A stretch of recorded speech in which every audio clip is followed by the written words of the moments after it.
Rio se réveille et se retrouve dans un royaume de nuages avec un ange debout devant lui. Tout d'abord, l'ange l'informe qu'il est récemment mort, mais il lui dit aussi que Rio n'ira pas dans l'au-delà.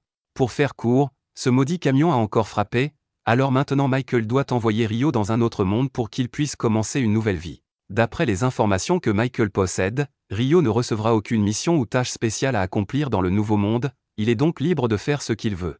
Rio dit qu'il aimerait vivre une vie lente et relaxante, et Michael est d'accord avec ça, mais d'abord, il doit donner à Rio un aperçu de base du monde dans lequel il va se réincarner.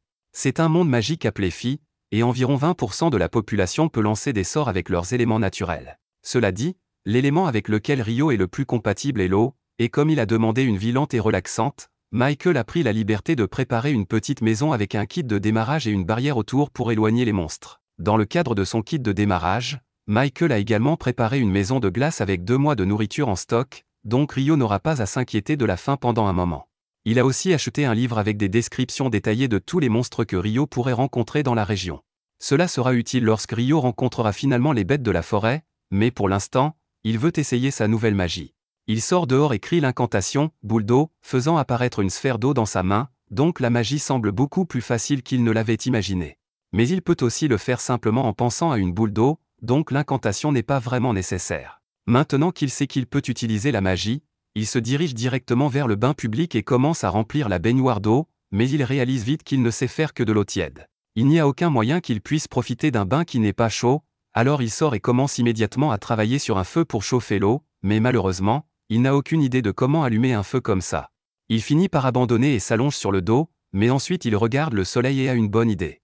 Rio prend un bassin et le remplit d'eau, puis il essaie de se concentrer pour comprimer l'eau tout en retirant la chaleur. Finalement, de la glace commence à se former, et après un peu plus de pratique, il est capable de façonner la glace en une loupe pour pouvoir utiliser le soleil pour allumer un feu. Il utilise ensuite ce feu pour chauffer un bain de glace, donc à la fin du premier jour, il peut enfin se détendre. Avec ce qu'il a appris en créant de la glace, il devrait être capable de créer de l'eau chaude tout seul s'il ajoute simplement de la chaleur à l'eau, donc il devra commencer à s'entraîner bientôt. Le lendemain matin, Rio prend son petit déjeuner lorsqu'il commence à penser à son avenir. Michael ne lui a donné que 2 mois de nourriture, donc il va devoir aller chasser pour reconstituer ses stocks. Cependant, il est presque sûr qu'un simple couteau ne suffira pas à affronter les monstres de la forêt, alors il décide de commencer à entraîner sa magie offensive. La première chose qu'il fait est d'essayer de tirer une boule d'eau sur un arbre, et ça marche comme prévu, mais une petite boule d'eau ne sera probablement pas très utile en combat. Cependant, il connaît un moyen de renforcer l'impact de l'eau, alors il forme une autre boule d'eau, mais cette fois il concentre toute l'eau en un seul point pour augmenter la pression. C'est une excellente idée en théorie, mais il n'est pas encore assez habile pour y mettre beaucoup de force, donc son jet d'eau équivaut à un pistolet à eau pour l'instant. Rio repense à quelque chose que Michael lui a dit avant sa réincarnation, la magie, c'est une question d'imagination, donc il doit avoir une image claire de ce qu'il essaie de faire et continuer à travailler jusqu'à ce qu'il s'améliore. Après quelques jours de pratique constante, les jets d'eau de Rio commencent à être corrects, mais ils sont encore loin d'être assez puissants pour tuer un monstre. De plus, Rio a aussi réussi à maîtriser la création d'eau chaude, donc il peut maintenant se préparer des bains chauds quand il veut, même s'il doit encore travailler sur le contrôle de la température. Le lendemain matin, il veut recommencer à travailler sur sa magie de glace, alors il sort et essaie de créer de la glace à partir de rien cette fois. Cela demande beaucoup d'efforts, mais il finit par réussir à invoquer de la glace à partir de rien, même si cela a pris 3 à 4 jours ouvrés pour se former, et il n'arrive pas à la lancer aussi facilement que l'eau. Jusqu'à présent, l'entraînement au combat ne s'est pas très bien passé puisqu'aucun des sorts qu'il a imaginés n'a été efficace, mais pendant les heures suivantes, Rio continue de s'entraîner autant qu'il peut jusqu'à ce qu'il s'effondre au sol, épuisé par la perte de mana. Il décide d'arrêter pour aujourd'hui, mais le lendemain matin, dès que son mana est récupéré, il recommence à s'entraîner. Cela devient la routine quotidienne de Rio pendant les semaines suivantes, et après tout son entraînement, il est maintenant capable de former de la glace instantanément, donc c'est une attaque viable maintenant. Avec son nouvel arsenal de sorts d'attaque enfin complet et ses réserves de nourriture presque épuisées, Rio se rend dans la forêt pour la première fois pour commencer sa chasse. Il repère immédiatement une paire d'empreintes d'animaux, alors il les suit jusqu'à ce qu'il arrive finalement à une rivière voisine. Pendant qu'il est là, il parvient à trouver du silex au bord de la rivière, et il peut l'utiliser pour allumer des feux en le frappant contre le tranchant de son épée. Pendant qu'il est là, il prévoit aussi de cueillir des herbes de détoxification au cas où il en aurait besoin, et soudain, il entend un grognement grave derrière lui. Lorsqu'il se retourne, il trouve un sanglier inférieur qui le fixe, et il est complètement paralysé. Le sanglier commence à charger Rio, mais c'est la première fois qu'il doit se battre pour sa vie, donc il a du mal à penser à ce qu'il doit faire. Juste au moment où le sanglier est sur le point de le frapper, il parvient à se ressaisir et saute sur le côté pour éviter de se faire piétiner, mais il ne semble pas que le sanglier en ait fini avec lui. Heureusement, Rio a finalement retrouvé son calme, alors que le sanglier court vers lui, il crée une piste de glace pour le faire glisser, puis il forme plusieurs pointes de glace droit sur le chemin du sanglier, entraînant sa mort immédiate et brutale. Après avoir préparé la viande de sanglier, Rio jette un coup d'œil au livre des monstres pour lire à son sujet, et apparemment, le sanglier inférieur est le monstre le plus faible que l'on puisse rencontrer dans cette forêt. Le livre entier est censé être un guide pour les débutants, donc la plupart des monstres qu'il contient sont assez basiques, mais il y a 2 pages supplémentaires à la fin du livre, qui semblent importantes. Une page parle des dragons et comment ce sont des créatures assez puissantes pour détruire des villes entières seules. Le livre recommande de fuir immédiatement s'il en rencontre un parce qu'il n'aurait aucune chance de le vaincre, bien qu'il ne pourrait probablement pas le distancer non plus, donc il ferait mieux de demander grâce. Il y a aussi une page ici qui parle de quelque chose appelé un démon, mais il n'y a pas beaucoup d'informations à ce sujet, donc tout ce que dit le livre est que si vous en rencontrez un, vous êtes condamné. Le lendemain, Rio part chasser à nouveau, mais alors qu'il ne faisait pas attention, il est soudainement attaqué d'en haut par un faucon assassin géant. Le faucon peut utiliser la magie du vent pour trancher sa proie, donc Rio est obligé de courir tout en créant des boucliers de glace pour bloquer le vent tranchant. Il sait à quel point les faucons sont difficiles à affronter, donc il préférerait ne pas se battre, mais il n'a aucun moyen de le distancer, donc sa seule option pour l'instant est de riposter. Il lève la main et commence à lancer ses jets d'eau, mais le faucon parvient à esquiver son attaque et plonge avec la magie du vent pour frapper Rio. Cependant, Rio réagit à temps pour créer un bouclier de glace, entaillant l'œil du faucon et le faisant s'écraser tête la première au sol. Quelques instants plus tard, le faucon reprend conscience, bien que son œil ait été définitivement endommagé, donc il s'envole pour battre en retraite. Mais avant de partir, il jette un dernier regard à Rio pour mémoriser son visage, parce que maintenant le faucon a une rancune personnelle contre lui. Rio est soulagé d'avoir survécu, mais ce n'est vraiment pas ce à quoi il s'attendait pour sa nouvelle vie relaxante. Pendant que Rio était poursuivi par le faucon, il a couru si loin qu'il s'est perdu dans la forêt jusqu'à tard dans la nuit, et alors qu'il essayait de retrouver son chemin vers la maison, il tombe sur un lac brillant avec un Dulahan debout au milieu, et il semble qu'il l'a repéré. Au fil du temps, Rio continue son entraînement, et maintenant il est capable de chasser et de conserver sa nourriture avec une relative facilité. Sa magie de l'eau est aussi devenue beaucoup plus puissante, lui permettant de créer des plaques de glace tranchantes et de les faire tomber avec une grande force en un instant. Son jet d'eau est aussi devenu assez puissant pour trancher facilement la roche solide, donc ses capacités de combat sont plutôt bonnes maintenant. Mais la magie de glace n'est pas le seul entraînement qu'il a fait récemment. Depuis ce jour où il a été repéré par le Dulahan, il est sorti dans la forêt tard chaque nuit pour l'affronter. Les cavaliers sans tête n'étaient pas du tout mentionnés dans le guide des monstres, donc ce n'est soit pas un monstre, soit c'est simplement trop avancé pour le guide des débutants. Quoi qu'il en soit, Rio prévoit toujours de le combattre, alors il charge avec son bâton de glace et commence à frapper. C'est plus une session d'entraînement qu'un vrai combat parce que le Dulahan surpasse Rio en force et en compétence, mais Rio fait toujours de son mieux pour bloquer les attaques du Dulahan avec ses boucliers de glace, bien qu'il finisse par être vaincu en quelques secondes. Le Dulahan n'a jamais dit un mot à Rio, mais pour une raison quelconque, Rio a l'impression qu'il a pris le rôle d'un professeur essayant de le mettre en forme. Juste à ce moment, le Dulahan lève son épée et utilise la magie de l'eau pour prolonger sa lame. Rio est surpris d'apprendre que le Dulahan peut aussi utiliser la magie de l'eau, mais après avoir démontré comment fonctionne l'épée, il la donne à Rio et marche sur le lac. Plus tard, Rio était parti chasser comme d'habitude quand il a été soudainement attaqué par le même faucon assassin que la dernière fois. Il ne se souvient pas qu'il était noir la dernière fois qu'il l'a vu, donc il suppose qu'il a dû travailler dur pour évoluer juste pour revenir pour une revanche. Le faucon plonge vers Rio et lance plusieurs coups de vent, donc Rio érige 5 couches de murs de glace pour se protéger. Cependant, depuis qu'il a évolué, les coups de vent du faucon sont si puissants qu'ils brisent instantanément tous les murs de glace de Rio, et maintenant il commence à être vraiment nerveux. Il commence à courir à travers le champ tout en érigeant des murs de glace pour bloquer les attaques, et quand il voit enfin une ouverture, il contre-attaque en lançant plusieurs pointes de glace. Cependant, le faucon a réussi à esquiver les pointes avec une soudaine explosion de vitesse, et ce n'est pas tout. Il ouvre la bouche et crie à une fréquence qui interfère avec la magie de Rio, donc tous ses boucliers de glace disparaissent, et il est pratiquement sans défense. Mais le faucon n'a toujours pas fini, donc il commence à planer devant Rio, et il peut dire que quelque chose de gros arrive, mais il ne sait pas quand. Quelques instants plus tard, Rio peut sentir l'électricité dans l'air alors qu'un éclair est tiré droit sur lui, et une attaque comme ça aurait été fatale, mais heureusement, il a pu utiliser un bâton comme paratonnerre et sauter pour se sauver. Pendant que Rio se remet du choc partiel qu'il vient de recevoir, Le faucon descend et essaie de l'achever avec ses serres, mais à la dernière seconde, Rio sort son épée de glace et part l'attaque. Le faucon l'affronte encore quelques fois, mais grâce à tout l'entraînement de Rio avec le Dullahan, il est capable de repérer rapidement une brèche dans les défenses du faucon et de le poignarder dans le cou. Après que le faucon est tombé au sol, Rio s'approche de lui parce qu'il peut comprendre ce qu'il ressent. Il a perdu un œil à cause de Rio, donc il voulait désespérément prouver qu'il était plus fort que lui, c'est pourquoi il a évolué en premier lieu, mais Rio a aussi passé son temps à essayer de devenir fort, donc à la fin, le faucon a quand même perdu. Après ça, Rio commence à rentrer chez lui, mais à sa grande surprise, il est soudainement confronté à un dragon. Il se souvient de ce que le livre disait sur les dragons étant invincibles, donc il pense qu'il est condamné, mais à sa surprise, le dragon commence à lui parler par télépathie. Le dragon ne semble pas vouloir blesser Rio d'aucune façon, en fait, il est juste coincé ici parce qu'il cherche actuellement un faucon noir qui est passé par ici, donc il se demandait si Rio l'avait vu dans les parages. Rio est content que le dragon ne soit pas hostile, mais il parle probablement du faucon qu'il vient de tuer, donc il s'excuse profondément et explique que le faucon l'a attaqué, donc il n'avait pas d'autre choix que de le tuer. Le dragon est surpris d'entendre qu'un humain comme Rio a pu tuer un faucon, mais il ne semble pas trop contrarié. D'un autre côté, le dragon est plutôt intrigué par l'épée que Rio porte parce qu'il la reconnaît comme celle du roi des fées, et pour qu'il l'ait donnée à un jeune garçon, Rio a dû faire quelque chose pour gagner ses faveurs. Le dragon a pris Rio en affection, et Rio a quelques questions qu'il espérait poser puisqu'il n'a toujours pas beaucoup d'informations sur ce monde. Lui et le dragon finissent par parler pendant quelques heures jusqu'à tard dans la soirée, mais leur conversation est interrompue parce que le dragon doit rentrer chez lui maintenant. Rio le remercie d'avoir répondu à ses questions, et le dragon le remercie aussi parce que ça fait une éternité qu'il n'a pas eu une conversation aussi intéressante.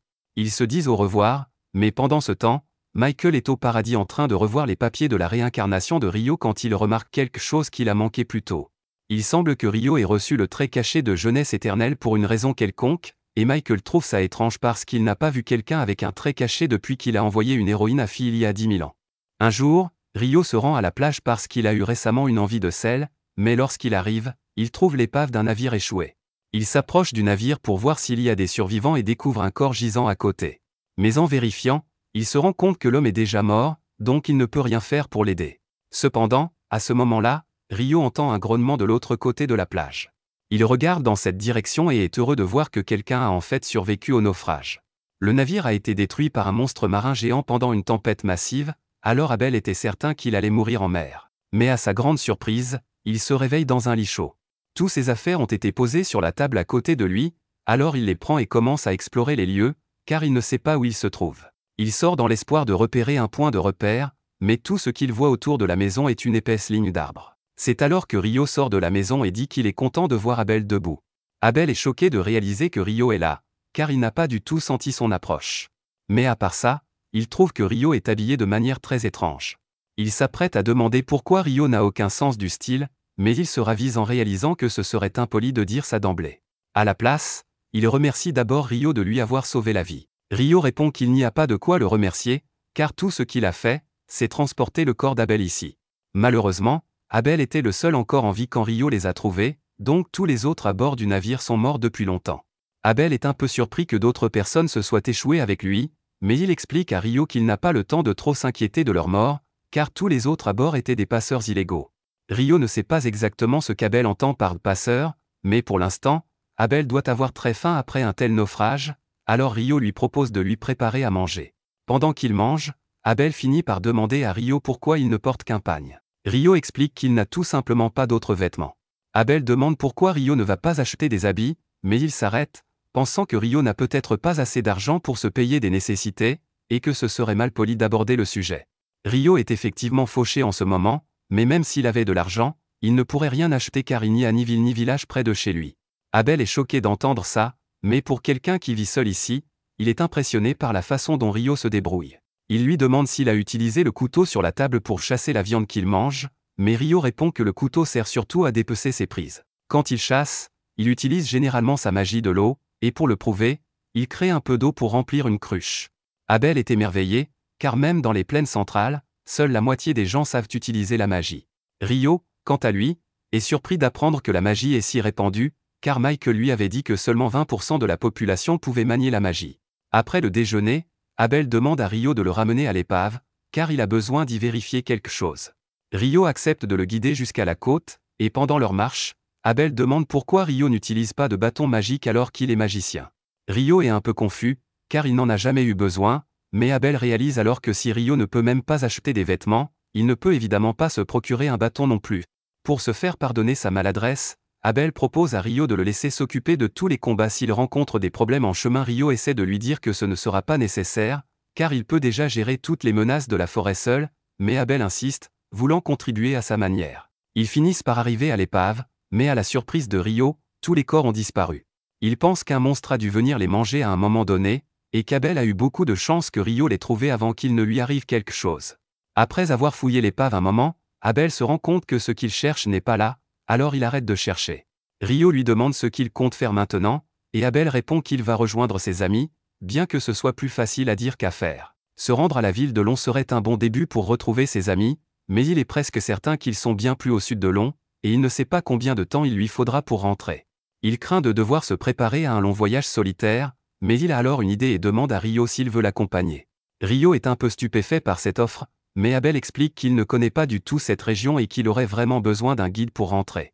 Rio y réfléchit un instant et réalise qu'il n'a pas vraiment de raison de rester ici.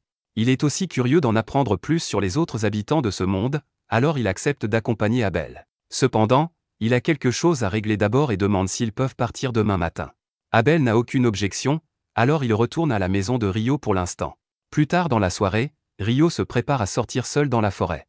Abel trouve bizarre que Rio veuille aller voir quelqu'un à cette heure, surtout après avoir dit qu'il n'y avait personne d'autre dans les environs, mais il ne veut pas trop s'immiscer dans les affaires personnelles de Rio, alors il ne dit rien. Rio se rend dans la forêt et finit par rencontrer Dulahan. Il lui annonce qu'il va quitter la forêt pour un certain temps et que ce sera peut-être leur dernier entraînement ensemble pour un moment, alors il compte se battre à fond.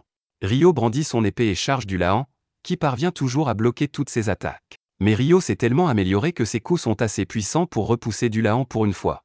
Cependant, Dulahan est bien plus compétent que Rio, et après un long combat, Rio s'effondre à genoux, vaincu.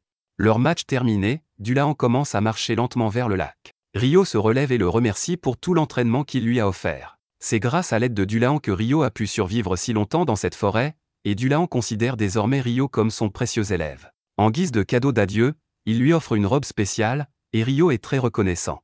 Le lendemain matin, Rio et Abel sont enfin prêts à partir. En s'éloignant, Rio dit un dernier au revoir à sa première maison dans ce monde. Alors qu'il s'enfonce dans la forêt, il rencontre rapidement un sanglier monstrueux. Abel demande à Rio de reculer et de le laisser s'en occuper. Il tire son épée et charge le sanglier en criant une technique de combat appelée empalement total. En un instant, un trou traverse le corps du sanglier. Rio est impressionné par ce qu'il vient de voir et demande à Abel ce que sont les techniques de combat. Abel explique que ceux qui ne peuvent pas utiliser la magie combattent avec des techniques appelées skills, qui leur permettent d'accomplir des choses incroyables, comme ce qu'Abel vient de faire au sanglier. Après une journée de marche dans la forêt, ils arrivent finalement dans une zone marécageuse, mais elle est remplie d'hommes lézards. Abel préfère éviter tout combat et propose de faire un détour par les bois. Cependant, pendant leur détour, Rio sent quelque chose les approcher lentement. Il attire l'attention d'Abel et l'informe que les hommes lézards les suivent. Abel dit qu'ils vont devoir les affronter et prépare son épée, mais Rio lui dit qu'ils sont trop nombreux pour qu'Abel puisse les combattre seul. S'il compte les vaincre avec de la magie, Abel ne comprend pas comment Rio compte battre un groupe d'hommes lézards à lui seul. Mais alors que les lézards émergent des arbres, Rio les abat instantanément avec plusieurs pics de glace. Abel est choqué par ce qu'il vient de voir, mais ils sont encore en plein combat, alors il devra garder ses questions pour plus tard. Une fois tous les hommes lézards neutralisés, Abel demande à Rio d'expliquer quel sort il vient d'utiliser. Rio ne comprend pas la question, car il a simplement lancé plusieurs sorts de glace ordinaires, mais d'après ce qu'Abel sait, un mage ne devrait pouvoir lancer qu'un seul sort à la fois. Abel tient cette information d'un mage du vent, alors Rio pense que la limite d'un sort à la fois doit être spécifique à la magie du vent, car il n'a jamais eu de problème à lancer plusieurs sorts d'eau en même temps. Avant de repartir, Rio crée un verre d'eau pour Abel, car ils doivent rester hydratés. Mais Abel remarque que l'incantation utilisée cette fois est différente de celle utilisée précédemment pour créer de l'eau, et cela éveille sa curiosité. En réalité, Rio n'a même pas besoin d'incantation, il trouve juste que ça a l'air cool, mais il ne veut pas qu'Abel le trouve bizarre, alors il fait comme si de rien n'était. Ils finissent par sortir de la forêt et arrivent dans une plaine dégagée, mais sans s'en rendre compte, ils ont pénétré dans un territoire de golems de pierre. Abel et Rio doivent esquiver les rochers qu'on leur lance.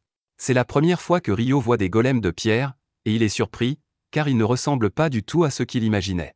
Abel court en avant et essaie d'utiliser sa technique d'empalement total sur les golems, mais bien qu'il parvienne à percer un trou dans l'un d'eux, le golem se referme instantanément. Il ne pourra pas avancer comme ça.